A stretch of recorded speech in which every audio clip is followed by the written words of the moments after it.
Apa saja perlakuan diskriminatif terhadap mereka yang hidup dengan disabilitas yang justru selama ini dinormalisasi? Sebenarnya diskriminasinya tuh dalam tanda kutip, masyarakat itu seperti mengasihani mereka. Jadi hal-hal yang harusnya memang tidak boleh dilakukan, tapi dianggap oke sama masyarakat karena itu disabilitas gitu. Atau mereka ditempatkan pada lingkungan yang tidak sesuai dengan umurnya. Apakah ada hubungan antara disabilitas dan trauma? Side effect dari kondisi disabilitas yang membuat mereka mengalami banyak trauma dalam kehidupan. Dan balik lagi, orang tua dan anak, serta mungkin orang-orang yang berada di lingkungan dekat mereka yang menjadi trauma. Sebenarnya bagaimana kenyataan hidup bergereja bagi mereka yang hidup dengan disabilitas? Kenyataannya sekarang seperti apa? Sudah mulai banyak ya gereja-gereja yang membuka rangkulan gitu ya, membuka dan merangkul anak-anak atau teman-teman disabilitas. Kita bisa lihat dari program-program gereja yang sudah ada juga dibuat buat teman-teman disabilitas, anak-anak berkebutuhan khusus. Bagaimana gereja itu menyambut semua untuk bisa aktif. Penerimaan. Iya, melibatkan diri dalam pelayanan itu kan sesuatu yang berharga. Buat mereka senang banget loh. Apa langkah paling konkret, Kak, yang dapat dan perlu dilakukan oleh gereja untuk merespons terkait isu disabilitas? Beberapa tempat atau beberapa gereja yang saya juga sering dengar sudah mulai memasukkan teman-teman disabilitas dalam pelayanan. Demikian juga dengan teman-teman disabilitas. Banyak pekerjaan-pekerjaan Tuhan yang Tuhan nyatakan lewat kehadiran mereka dan kita belajar banyak dari mereka. Ada nggak sebenarnya model pembacaan terhadap Alkitab yang menolong umat Kristen untuk membangun sikap yang bertanggung jawab tentunya, yang ramah terhadap disabilitas? Karena jangan-jangan selama ini dianggap enggak kok, Alkitab nggak pernah ngomongin tentang ini gitu.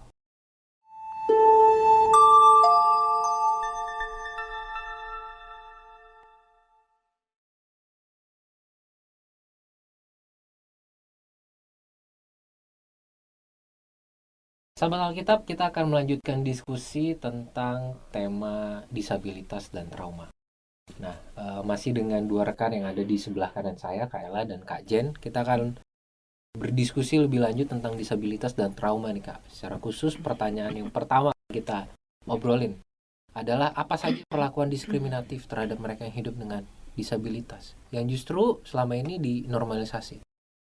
Sebenarnya diskriminasinya tuh dalam tanda kutip, masyarakat itu seperti mengasihani mereka. Jadi hal-hal yang harusnya memang tidak boleh dilakukan, tapi dianggap oke sama masyarakat karena itu disabilitas gitu loh. Jadi umpamanya pada anak-anak disabilitas yang memiliki perilaku suka memukul gitu kan, pukul pak gitu ya. Kadang-kadang masyarakat atau orang tua udah sih nggak apa-apa, namanya juga dia nggak ngerti gitu loh. Padahal itu kan sebenarnya diskriminatif, membuat mereka tidak tahu aturan lebih jauh kan. Padahal mereka seharusnya diperlakukan bagaimana aturan-aturan norma-norma dalam masyarakat tetap diperlakukan yang sama untuk mereka. Jadi sikap seperti itu justru sebenarnya nggak tepat. Justru nggak tepat. Itu buat saya itu malah diskriminasi buat mereka. Atau mereka ditempatkan pada lingkungan yang tidak sesuai dengan umurnya. Misalkan mau jalan-jalan gitu ya, anaknya udah 17 tahun. Alah, karena disabilitas pakai baju seadanya aja. Itu diskriminatif buat mereka gitu loh. Jadi hal-hal yang seperti itu sih yang masih banyak ditemui. Untuk lebih luasnya lagi ya mungkin kadang-kadang candaan gitu ya. Oh, dasar lu autis lu gitu. Padahal kan itu nggak boleh ya gitu. Diajak ngobrol, misalkan nggak denger. Atau misalnya lagi main handphone mulu lu kayak anak autis. Iya, seperti itu. Ya itu kan nggak sepatutnya kayak gitu. Bahkan di gereja pun ada anak-anak kami juga yang pernah mengalami, seharusnya dia sudah masuki remaja, ya usianya usia remaja. Tetapi karena ya balik lagi dia berkebutuhan khusus dan terlihat sekali keberbedaannya seolah-olah tidak mengerti, maka dimasukkan ke sekolah minggu balita. Dan itu yang membuat omanya menjadi udah sekali doang, abis itu nggak pergi lagi. Karena melihat bahwa dia kan masuk di remaja nggak bakal ngerti. Dimasukinnya ke Balita. Balita. Karena dilihat memang kondisi tampak depan, tampak luar, seolah-olah tidak mengerti di kursi roda dengan ya permasalahan yang lain. Waduh. Ya seharusnya itu jangan sampai seperti itu ya. Seharusnya belajar sama-sama. Kita selalu belajar untuk menangani mereka seusia mereka. Walaupun memang mungkin mereka ada yang belum mengerti sampai seusia itu, tapi kita belajar, itu gunanya kita kan guru, teman-teman sekolah minggu, guru sekolah minggu, untuk belajar gimana nih kalau ada teman yang disabilitas, kita harus membuat mungkin materi-materi yang berbeda, materi-materi tambahan untuk mereka mengerti yang berbeda dengan teman-teman yang lain, seperti itu. Itu harusnya jadi PR. Nah itu yang jangan sampai oke-okein aja, nggak apa-apa lah, nggak ngerti kan gitu, atau bahkan nggak dimasukkan ke kelas yang lebih rendah, masukin aja deh di ibadah umum, masuklah ke ibadah umum, ditenteng-tenteng gitu ya, masuk ibadah umum, jemaat belum siap dengan kehadiran teman-teman disabilitas atau anak berkebutuhan khusus yang tadi mungkin ada gangguan sensori, rame dan segala macam, akhirnya membuat suasana ibadah sedikit beda dengan keramaian dan akhirnya jadi masalah lagi. Hal-hal yang sebenarnya perlu kita pelajari, tapi kita normalkan aja. Oh udah oke, nggak apa-apa lah, udahlah gampang lah, masuk aja kebutuhan umum lah, nggak apa-apa, nggak masalah kok, orang tua udah pada ngerti. Ya belum tentu juga, dan itu kan nggak juga tempatnya di situ. Kalaupun mau mengadakan ibadah umum bersama-sama, segala sesuatunya perlu diakomodir dan perlu persiapan, nggak seperti itu. Perlu direncanakan dan dipersiapkan dengan matang. Ada juga cerita pengalaman yang dimana anaknya belum bisa pakai baju kemeja dan belum bisa pakai baju celana panjang karena memang gangguan sensori itu mungkin buat dia tidak nyaman ketika kayak Aldi bajunya gitu kayak enak ya gitu. Jadi memang dia baru bisa pakai kaos dan celana pendek, itu ditolak loh masuk gereja. Dan itu membuat orang tuanya sakit hati. Itu kan diskriminasi sekali ya. Kenapa tidak coba memahami kenapa anak itu datang ke gereja dengan kaos oblong dan dengan celana pendek. Nah itu membuat orang tuanya, sudahlah tidak usah bawa ke gereja, orang nggak boleh. Nah anaknya nggak bisa bu, pakai kemeja dirobekin mulu. Seperti itu ya salah satu bentuk diskriminasi. Tidaknya berusaha mencari tahu dan coba untuk memahami. Iya, tidak langsung di-cut. Bu, kalau ke gereja pakai kemeja dong anaknya, nggak langsung penghakiman kan, itu sebenarnya keputusan dengan penghakiman itu. Iya, padahal orang tua udah berjuang belajar setiap hari pakai kemeja, tapi kan anaknya langsung dibrek, dirobek karena memang nggak nyaman buat dia. Anaknya mau diajak ke gereja gitu. Dengan hal-hal yang sebenarnya kurang esensial, malah menghalangi satu jiwa, bukan satu lagi. Orang tuanya juga jadi mundur. Gereja, kan? Nah ini kan kita sebenarnya dari episode yang sebelumnya kita juga udah bicarakan cukup banyak tentang disabilitas dan segala kerumitan yang ada di dalamnya. Bahkan kita juga sudah pada sebuah kenyataan bahwa pendidikan, proses untuk anak-anak ini bertumbuh adalah hasil tim ya. Ya tim melibatkan banyak unsur. Tapi tidak bisa dipungkiri kan bahwa masih banyak orang yang kurang kesadaran sampai akhirnya menimbulkan stigma, sikap-sikap yang diskriminatif. Dan ini pertanyaannya, apakah ada hubungan antara disabilitas dan trauma? Kalau hubungan antara disabilitas dengan trauma mungkin secara langsung tidak, tapi side effect-nya. Kondisi disabilitas itu membuat trauma bagi keluarga yang sudah dibahas kita di episode kemarin kan. Banyak orang tua karena anaknya diperlakukan seperti itu akhirnya trauma bawa ke gereja. Itu kan. Akhirnya trauma memperkenalkan anak-anak ini ke keluarga besar gitu kan. Alah bakal nanti dibully seperti itu. Dan kalau untuk anak-anak dengan disabilitas intelektual mungkin ketika dia dibully mereka nggak terlalu itu. Tapi buat anak-anak yang disabilitas fisik yang secara mental mereka normal, secara kognitif mereka normal seperti kita, bayangkan kalau dalam sepanjang hidupnya mereka dibilang maaf, pincang loh gitu kan. buta-buta loh, itu kan pasti akan menimbulkan rasa trauma tersendiri buat Iya. mereka. Kan bullying Betul. itu pasti akan menimbulkan trauma dan akhirnya mereka nggak pede. Seperti itu. Jadi side effect dari kondisi disabilitas yang membuat mereka mengalami banyak trauma dalam kehidupan. Dan balik lagi, orang tua dan anak serta mungkin orang-orang yang berada di lingkungan Di dekat lingkungan, mereka iya. yang menjadi trauma. Karena tadi ya Kayla juga waktu di episode yang sebelumnya udah sempat cerita ada satu orang tua mau ngajak jalan anaknya di Iya. itu kursi roda ya. Kursi Iya, roda. Kursi roda. Diliatin Iya. sama orang-orang, Iya. ya tentu nggak nyaman lah ya, Iya, kita aja pasti lah. jalan di tengah keramaian, kalau kita diliatin sama beberapa orang pasti kan kita ngerasa risih. Iya. Apalagi ini mereka jalan kemana-mana selalu diliatin orang. Iya. Perasaan itu yang justru jadi lama-lama jadi trauma. Trauma. Menjadi Akhirnya trauma. Menutup diri. Iya, membentuk pola hidup yang jadi nggak sehat Iya, sebenarnya ya. betul. Bersyukur kalau misalnya orang tuanya cukup kuat ya, Iya. dengan tatapan, dengan ocehan, sudah sama-sama kuat bahwa enggak lah, kita mau tetap jalanin ini gitu. Iya. Maksudnya tetap aja anaknya diperlakukan sama Iya. seperti sebelumnya. Nah, tapi kalau orang tua yang udah keburu takut, Iya. keburu jadi sakit hati Iya. gitu kan, ya udah. Ya karena kan proses pembentukan karakter Iya. diri dan mental setiap orang beda-beda. Beda-beda. Akhirnya jadi mundur, kasihan juga tuh anak nggak Betul. pernah dibawa kemana-mana. Dan tadi saya nggak bisa ngebayangin maksudnya hidup sampai karena dia udah meninggal, berarti kan Iya. sampai dia meninggal Ya itu di dalam cuma rumah di dalam terus. kamar. Iya, Di dalam kamar. Paling ya keluar doang dia di teras. teras. Ya sejauh-jauhnya ke teras. Iya. Nah itu dia. Karena mau keluar takut ngerasa dihakimin lagi, Iya, takut takut ngerasa ngerasa- aneh. Mhm. Ya, itu jadi hambatan ya. Itu Iya, jadi jadi trauma. Trauma Jadi tersendiri. trauma tersendiri. Dan memang pastinya itu lama gitu kan kita minta untuk ini lagi, udahlah Bu janganlah gitu.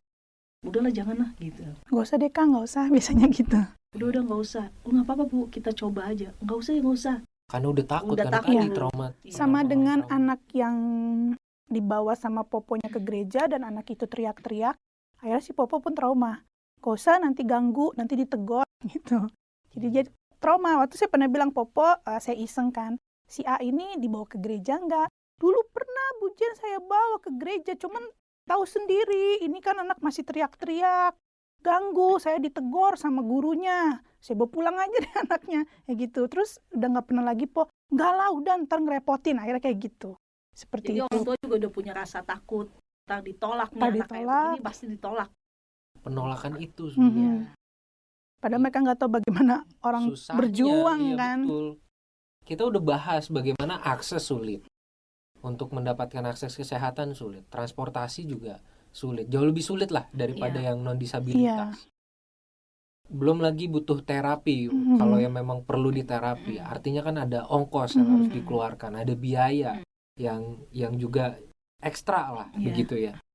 Banyak sekali hal yang perlu dipenuhi. Iya. Mental harus Iya. terbentuk, pemahaman harus belajar terus berarti Iya. kan, supaya tahu apa yang terbaik, apa yang tidak boleh dan boleh dilakukan.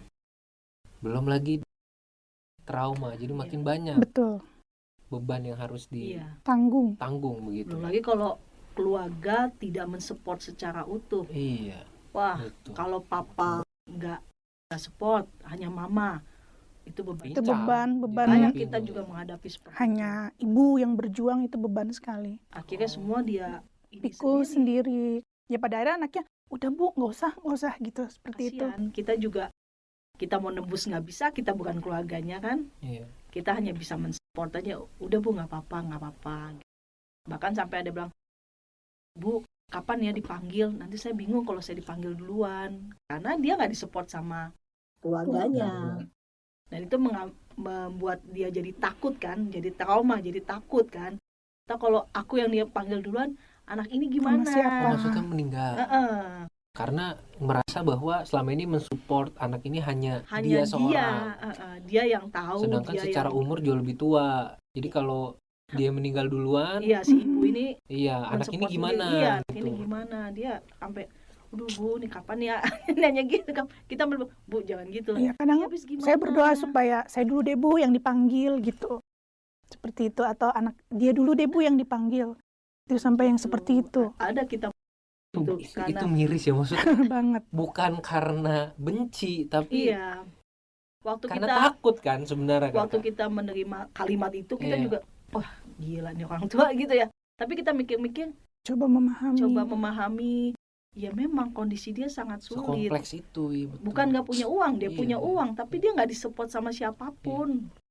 Gitu, anaknya dia benar-benar merasa ini nanti sama siapa, anak gua nih sama siapa gitu. Itu kan jadi trauma juga. Dia juga nggak banyak bawa anak itu kemana-mana karena Iya. anaknya cukup sulit sehingga sering ada timbul suara-suara yang bisa dibilang aneh gitu, mengganggu. Ya dia juga nggak berani bawa kemana-mana.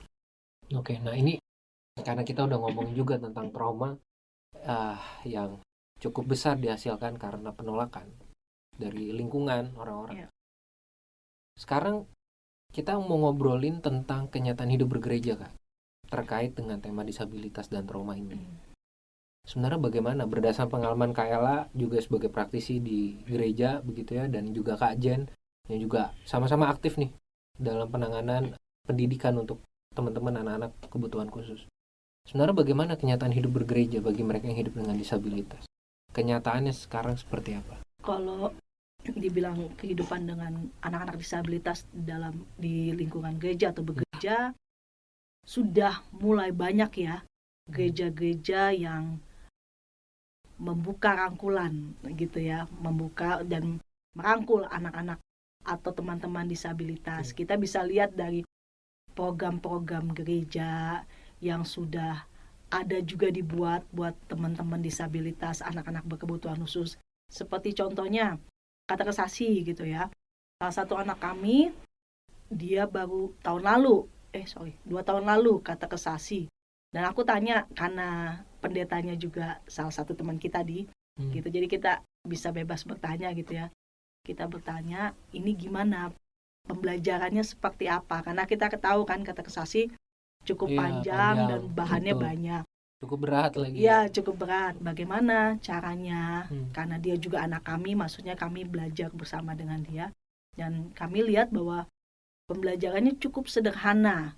Mengetahui dosa hanya dengan dia pakai, kalau nggak salah, aku agak lupa, tapi dia memakai simbol kalau yang sampah itu buang ke tong sampah, ke tempat sampah, hal-hal yang tidak baik itu dibuang ke tempat sampah. Anak ini sih cukup ngerti ya, dibuang kayak misalnya tidak boleh bohong, harus apa itu dibuang ke tempat sampah kalau yang ini gitu, yang tidak benar seperti itu. Lalu berbicara tentang penciptaan, yang aku juga tanya sama pendetanya itu diajak keluar jalan, terus ketemu tanaman, ini siapa yang buat? Tuhan, dia bilang. Ini matahari siapa yang buat? Tuhan. Dan sampai sebatas itu. Tapi itu kan berarti gereja juga sudah memikirkan ya bagaimana anak ini bisa mengaku iman percayanya dengan bahasa yang sederhana, dan kita juga bisa memasukkan sesuatu buat anak ini mengenal tentang Tuhannya itu Tuhan dengan lebih dalam, tapi dengan kondisinya dia. Gitu. Berarti kan sudah mulai dipikirkan. Lalu juga beberapa tempat atau beberapa gereja yang saya juga sering dengar sudah mulai memasukkan teman-teman disabilitas dalam pelayanan. Dilibatkan untuk kegiatan-kegiatan tertentu, dan itu bagus. Kayak di tempat aku sendiri ada salah satu teman disabilitas yang bisa bermain keyboard, dan kalau nggak salah dia tugas sebagai pemain keyboard di sekolah minggu gitu. Ya itu menarik ya, maksudnya dilibatkan dan mereka sendiri jadi merasa punya arti. Iya kan? Dan kayak kami punya komunitas blessing, anak-anak bermain ensemble. Di salah satu gereja juga membuka ruang untuk kita bisa pelayanan. Mungkin kalau dilihat sama orang, alah itu mah anakku juga bisa kali gitu. Tapi kan bagaimana gereja itu menyambut semua untuk bisa aktif. Penerimaan. Iya, melibatkan diri dalam pelayanan itu kan sesuatu yang berharga. Buat mereka senang banget loh. Mereka tuh bisa latihan 2 minggu, 3 minggu, serius dengan apa yang diajarkan. Dan ya itu loh, sekarang ini gereja juga udah banyak mulai membuka, tapi tetap kita semua tetap harus belajar ya.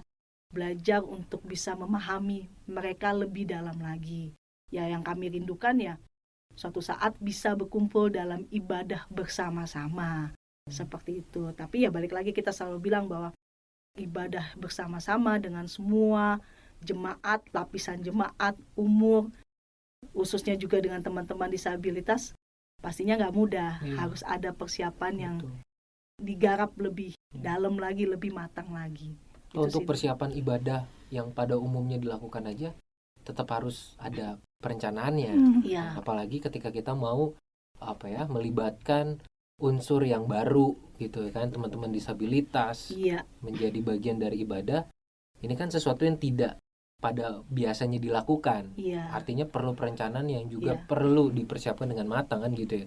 Yang kami harapkan sih sama suatu saat itu bisa menjadi ibadah yang inklusi, ibadah yang ramah dengan anak-anak disabilitas gitu. Tapi ya balik lagi persiapan antara jemaatnya juga perlu dipersiapkan, teman-teman disabilitas atau anak-anak berkebutuhan khususnya juga perlu dipersiapkan, sehingga pada hari hanya berjumpa tidak ada yang merasa aneh karena semuanya udah disiapin.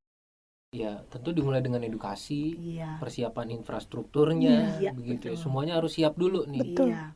Bahkan si pengkhotbahnya, musiknya, semua juga harus disiapkan, dekorasinya, karena nggak semua anak, baik lagi tadi kita bilang kan, dengan masalah sensori mungkin dia terganggu dengan musik yang terlalu high atau terlalu hingar-bingar atau terlalu keras, maka kita harus pastikan nih anak ini duduk di mana supaya pas. Kadang-kala kan kita tidak tahu, kita main ayo masuk gitu lah, padahal anak ini nggak siap dengan kondisi seperti itu. Taruh persis dia marah, kita marah gitu kan, dia marah nah, lu yang salah, padahal memang anak ini nggak siap. Hal-hal seperti itu yang kita harapkan gereja semakin membuka diri lagi dan juga semakin bisa mengadakan ibadah yang terbuka buat teman-teman. Memang tidak sederhana, tetapi bukannya mustahil. Betul. Bisa dilakukan. Bisa. Dan bahkan perlu dilakukan. Perlu dilakukan, bahwa sebagai kesatuan kita sebagai tubuh Kristus menjadi lebih nyata kan. Iya. Nah ini pertanyaannya sekarang jadinya, apa langkah paling konkret yang dapat dan perlu dilakukan oleh gereja untuk merespons terkait isu disabilitas? Ya kalau aku sih lebih melihatnya bahwa ayolah gereja kita lebih mendalami lagi, belajar tentang pertama belajar tentang disabilitas, tentang teman-teman ya yang berbeda ini, tapi bukan berbeda karena tidak mampu, tapi berbeda karena kita perlu membuat sesuatu sehingga mereka mampu melakukan apa yang kita lakukan. Seperti itu. Ya belajar, pastinya belajar. Mungkin juga perlu berteman dengan mereka. Dibekali kali ya guru-guru sekolah minggu tentang apa itu disabilitas, bagaimana cara menghandlenya, sehingga tidak juga memberikan kasih yang lebay gitu ya. Maksudnya yang tadi saya bilang bahwa memperlakukan mereka selayaknya harus diperlakukan, itu tidak nggak apa-apa seperti itu, padahal itu tidak boleh. Jadi penting banget sih mempersiapkan orang-orang yang terlibat dalam pelayanan untuk mengenal siapa ini disabilitas, apa saja permasalahan yang ada di mereka. Mungkin butuh juga sesekali membuat satu sesi seminar, mengundang para ahli yang terlibat di dalamnya sehingga warga gereja mengerti betul gitu loh. Dan bagian dari proses pembelajaran tadi ya. Iya. Dan juga ini seringkali kan mungkin gereja berpikir nggak ada anggota jemaat yang disabilitas atau nggak ada anggota jemaat yang punya anak berkebutuhan khusus. Ya buat apa kami mengenal, buat apa kami mengadakan program khusus mengenal disabilitas. Ya itu kurang tepat ya. Karena kan kita sama-sama belajar bahwa Tuhan menciptakan beragam-ragam manusia dan mereka menjadi bagian dari kita. Dan kita tidak pernah tahu sebenarnya. Mungkin aja nanti minggu depan ada orang datang ternyata bawa anak dengan disabilitas tadi gitu kan. Akhirnya kita malah jadi nggak siap karena ngerasa buat apa? Toh selama ini nggak ada. Jangan-jangan juga dengan gereja yang mau terbuka. Sehingga orang tuanya juga mau terbuka. Betul. Jangan-jangan selama ini malah ada jadi yang diajak. jangan diumpetin. di gereja ini bikin nyaman gitu. Mereka Iya. udah siap apa. Coba deh datang yuk, daripada Iya. anaknya nggak dibawa. Malah Iya. jadi ngundang orang kan. Maksudnya Iya. bukan untuk nyari anggota jemaat, tapi untuk nyari jiwa untuk semakin dekat kepada Kristus kan Iya, gitu. semakin betul. mengenal Untuk Tuhan. utamanya, Betul. betul. Iya. Kalau misalnya gereja udah bukan nggak ada, ya Iya. udah menjadi gereja yang tertutup dan sampai kapanpun nggak pernah belajar. Iya. Dan di luar pun di masyarakat mereka juga nggak akan pernah Nggak akan belajar. belajar, betul. Jadi gereja yang tidak bertumbuh Iya. sebenarnya. Sayangnya di situ, makanya ya belajar berteman dekat dengan mereka, melihat mereka secara dekat dan ya mengenal mereka lebih dekat lagi. Karena memang disabilitas adalah isu yang nyata, maksudnya ada gitu. Ini bagian dari kenyataan, nggak bisa ditampik kan. Iya. WHO tadi bahkan bilang datanya 1 dari 6 orang sebenarnya erat dengan disabilitas. Artinya kayaknya hampir dipastikan nggak mungkin nggak ada gitu di Iya. sekitar kita. Tinggal kita tahu apa enggak, Kita tahu apa enggak, betul. diumpetin apa enggak. Iya. Nah, itu juga jadi PR Iya. ya. Kalau kita nggak tahu belum artinya, bukan artinya nggak ada gitu. Jangan kitanya yang emang nggak tahu kan gitu. Tapi kita juga sebagai sahabat-sahabat dari mereka jangan jadi kekepoan juga, ya kan? Tadi nanya-nanya. Nanya-nanya. Misalnya nanya ke orang tuanya, Iya. kok bisa sih Bu, kenapa? Oh ini kan jadi mempersalahkan. Nah, Iya, balik betul. lagi, hati-hati.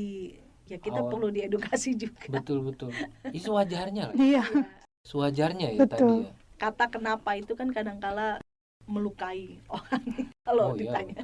Kalau dibalik- satu kata tanya itu, Kenapa? So what gitu kan gitu kalau mau dibalikin. kok bisa? Iya. Itu pertanyaan yang Iya. kok bisa? Saya juga nggak tahu kok bisa gitu ya. Kok Jadi begitu ya? perlu kok begitu ya? Kok kayak gitu sih gitu ya. Nah, Iya. itu perlu Akhirnya sesuatu diperhatikan. yang baik tapi melukai kan. Iya. Jadi memang kan ada tujuannya baik, tapi kita harus tahu juga caranya dengan baik. Iya. Makanya perlu edukasi, Perlu perlu kenal edukasi. lebih lanjut, lebih dalam dengan mereka. Tugas bersama. Belajar dulu nih kita. Iya. Nah, Kak, ada nggak sebenarnya model pembacaan terhadap Alkitab yang menolong umat Kristen untuk membangun sikap yang bertanggung jawab tentunya, yang ramah terhadap isu disabilitas? Karena jangan-jangan selama ini dianggap enggak kok, Alkitab nggak pernah ngomongin tentang ini, nggak ada landasannya. Kayak kalau Iya. menurut pengalaman Kayla, Kalau aku sih sering mengambilnya bahwa kita lihat dari kisah di Yohanes 9 ya tentang orang buta yang disembuhkan oleh Yesus Nah. itu, ya kan? disabilitas fisik ya. Iya. Yap. Itu kan ditanyakan sama sekitarnya, ini siapakah yang berdosa? Lalu Yesus menjawab, bukan dosa orang ini atau dosa orang tua. Karena kan waktu itu ditanya, Iya. ini dosa orang ini atau dosa orang Orang tua kah? tuanya yang membuat Yang lahir membuat dia lahirnya seperti buta. ini. Kenapa aku angkat itu? Karena masih sering kali orang menganggap teman-teman disabilitas atau anak-anak berkebutuhan khusus itu lahir karena dosa orang tua atau orang tuanya pakai-pakai gitu kan, bilangnya suka gitu ya. Ya, jadi aku yang menjadi dasar banget tuh mikirin ini. Kenapa? Karena di situ dikatakan bahwa ada pekerjaan-pekerjaan Allah yang mau dinyatakan lewat dia. Nah, demikian juga dengan teman-teman disabilitas. Banyak pekerjaan-pekerjaan Tuhan yang Tuhan nyatakan lewat kehadiran mereka dan kita belajar banyak dari mereka. Balik lagi waktu itu saya melihat Aldi dengan Kak Ike bicara tentang bahwa banyak bukan dari kita yang mengajari anak-anak, tapi Kak Ike yang belajar banyak dari anak-anak. Demikian betul. juga dengan teman-teman disabilitas. Kita belajar banyak dari mereka. Dan itu pekerjaan-pekerjaan Allah mau dinyatakan lewat mereka. Dan kalau begitu mungkin ada yang bertanya, tapi kok Allah menciptakan mereka berbeda ya? Bisa aja kan ada timbul pertanyaan betul. begitu.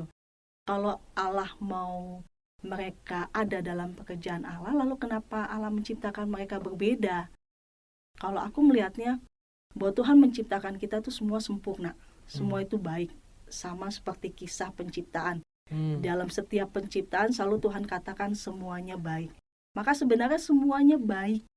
Hanya kita punya pandangan yang berbeda nih. Dunia punya pandangan berbeda.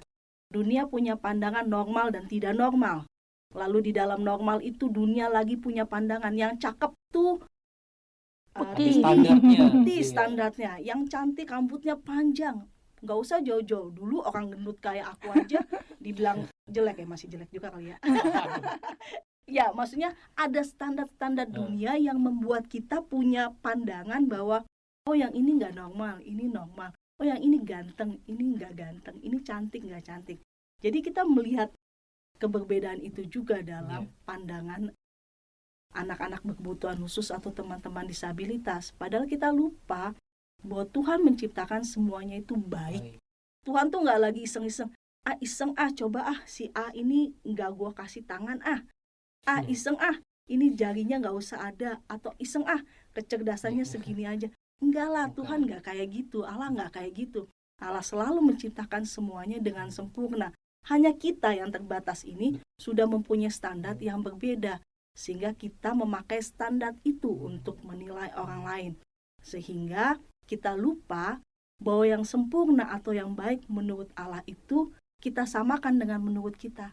Kita lupa Allah punya kedaulatan sendiri untuk bebas menciptakan ciptaannya seperti apa. Tapi dia tetap gambar Allah. Dia tetap wajah Allah yang harus kita lihat bahwa saat kita bersama dengan teman-teman disabilitas, itulah juga wajah Yesus. Saat kita bersama dengan teman-teman disabilitas, itulah juga gambar Allah. Sama seperti kita. Dan itu menjadi landasan yang sama-sama harus kita pahami. Mereka, teman-teman disabilitas, juga gambar Allah yang Tuhan pakai untuk menciptakan kedamaian dan menjadikan dunia ini kerajaan Allah. Seperti itu sih, Di. Karena memang banyak orang ya balik lagi menganggap ini dosa, menganggap ini berbeda, dan akhirnya menjadikan mereka tidak dianggap seperti itu. Hanya diabaikan begitu saja. Padahal dari teks yang tadi kakak kutip udah jelas Iya. siapa-siapa. Dan gak ada hubungannya sama dosa. Itu perkataan Yesus Kristus langsung ya kan. Dan Yesus sama sekali nggak pernah mendiskriminasikan orang-orang yang ada di Alkitab, didiskriminasikan pada zaman itu. Kalau kita boleh lihat dalam Injil kan, kayak contohnya aja orang yang sakit kusta. Betul. Dijauhin. Pada saat dia datang, dia minta kesembuhan dari Tuhan Yesus. Tuhan Yesus nggak bilang, oh no, jangan, lu najis. Dari jauh aja. Sembuh juga kok, sembuh juga pasti gitu. Enggak, iya kan? Dia datengin, dia sembuhkan. Itu apa artinya? Kita belajar bahwa kita pun nggak punya apa-apa untuk bilang orang disabilitas jauh dari kita. Kita justru harus mendekat, memberikan cinta buat mereka. Dan jangan lupa juga, kita juga punya disabilitas rohani. Kita punya dosa. Dan Tuhan Yesus datang ke dunia ini untuk menghapus dosa kita. Sehingga kita jangan merasa bahwa kita yang paling sempurna, kita yang paling sempurna, padahal nggak juga, gitu kan. Dan ya, saya jadi tersadarkan bahwa kalau Allah menciptakan mereka sebagai gambarannya dan mau melakukan karya misinya melalui mereka, teman-teman dengan disabilitas, kenapa juga kita yang ngerasa punya hak untuk menghakimi? Enggak, mereka tidak seperti kita. Enggak, tidak ada karya Allah melalui diri mereka. Tuhan Yesus Kristus sendiri yang mengatakan ada pekerjaan Allah yang mau dinyatakan melalui mereka. Pertanyaannya jadinya sekarang kan ke kita kan. Kita mau nggak, siap nggak kita untuk menerima pekerjaan Allah melalui teman-teman disabilitas? Bersedia nggak kita untuk menerima, mengalami karya Allah? Kan itu jadi pertanyaan reflektif sebenarnya. Bahkan ada salah satu anak kami dulu di sekolahan, dia juga sudah meninggal. Anak itu kalau boleh dilihat ya, hanya duduk, tidur. Nih pas gurunya dia cuma duduk, tidur, terapi ya cuma duduk, tidur. Tujuan terapinya kalau tidak salah hanya buat dia senang saat pulang. Bayangin itu. Karena sekujur tubuhnya kaku. Jadi ini apa? Disabilitas fisik.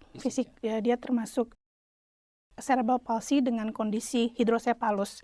Saya tahu ya kepalanya membesar, cuman karena sudah pasang selang, jadi cairannya tidak menumpuk di kepala.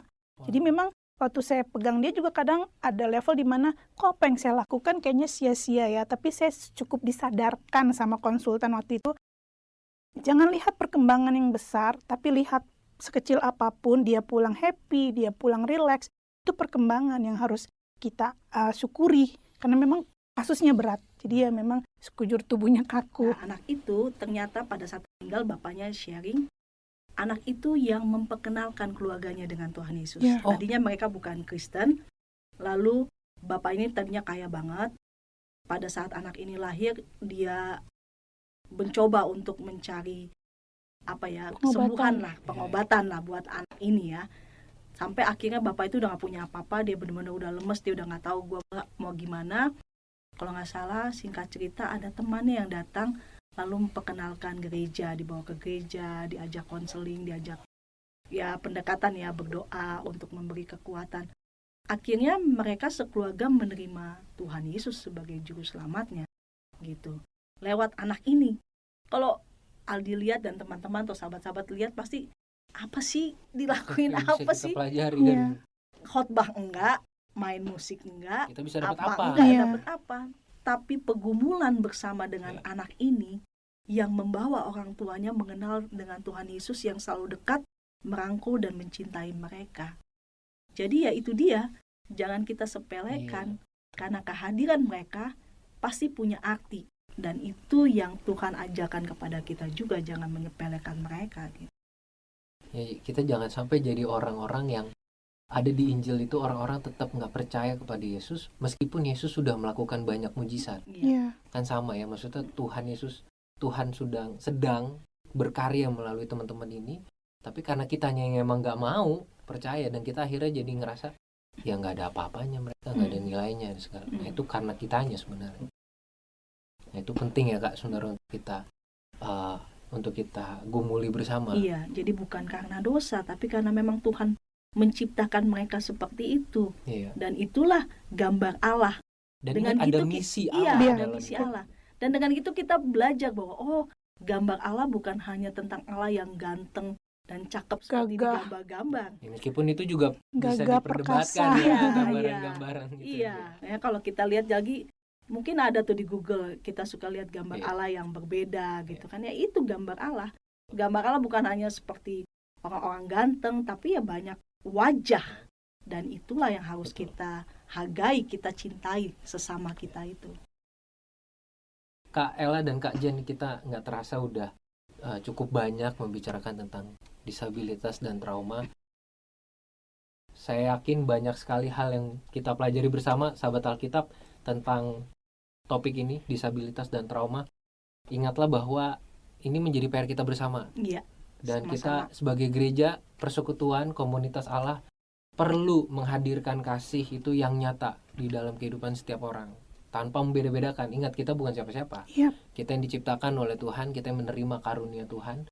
Dan mereka juga seperti itu, teman-teman disabilitas. Jadi janganlah kita menghalang-halangi, mengkotak-kotakan siapa yang berhak dan siapa yang tidak berhak. Ya. Gitu. Nah, ini pertanyaan terakhir yang harapannya menjadi juga pernyataan penutup dari Kala dan juga Kak Jen. Pertanyaannya, apa bentuk kasih yang konkret untuk dilakukan bagi mereka yang hidup dengan disabilitas? Kalau dari saya, bentuk kasih yang konkret itu hanya perlakukan mereka seperti kita ingin diperlakukan. Kalau kita ingin disayang, mereka pun ingin disayang. Kalau kita dihina sakit hati, mereka pun dihina sakit hati. Jadi, perlakukan mereka selayaknya kita ingin diperlakukan. Ya, kalau dari aku ya hampir sama ya. Bersahabat dengan mereka lah, bertemanlah dengan mereka. Jangan menjauh, tapi berteman untuk lebih kenal. Karena kan tak kenal maka tak sayang ya. Justru kalau kita kenal, kita tahu apa kebutuhan dia. Jadilah sahabat bagi mereka, karena mereka juga perlu sahabat. Mereka juga perlu teman. Beberapa anak kami akhirnya memilih kami berdua menjadi sahabat. Jalan-jalan berdua sama kami, ke mall, kopi-kopi. Karena apa? Karena teman-teman sosial mereka belum tentu mau bersahabat dengan mereka. Karena kan berbeda. Tapi bersahabatlah dengan mereka. Kalau ada orang tua yang punya anak remaja, jangan biarkan anak remaja mereka jauh dari teman-teman disabilitas yang seusianya. Tapi ajak untuk berteman, ajak untuk berkenalan. Mungkin awal-awal difasilitasi oleh orang tua ikut terlibat, tapi perkenalkan sehingga mereka juga merasa bahwa ini sahabat dan teman. Dan selanjutnya ya bisa terus punya hubungan yang baik. Oke, terima kasih Kak Ella dan Kak Jen untuk semua pengalaman yang boleh dibagikan gitu ya. Sama-sama. Sama Terus semangat, selamat melayani, mendampingi teman-teman dengan disabilitas. Ini jadi sebuah apa ya, saya menganggap jadi sebuah kesempatan yang juga Tuhan berikan bagi Kaela dan Kak Jen untuk berkarya dalam pelayanan Tuhan. Dan ini juga menjadi undangan bagi kita, sahabat Alkitab, untuk meneruskan, mewujudkan kasih Tuhan di berbagai situasi dan kondisi dan untuk semua orang. Sampai jumpa pada podcast sahabat Alkitab berikutnya. Salam Alkitab untuk semua, Tuhan Yesus memberkati.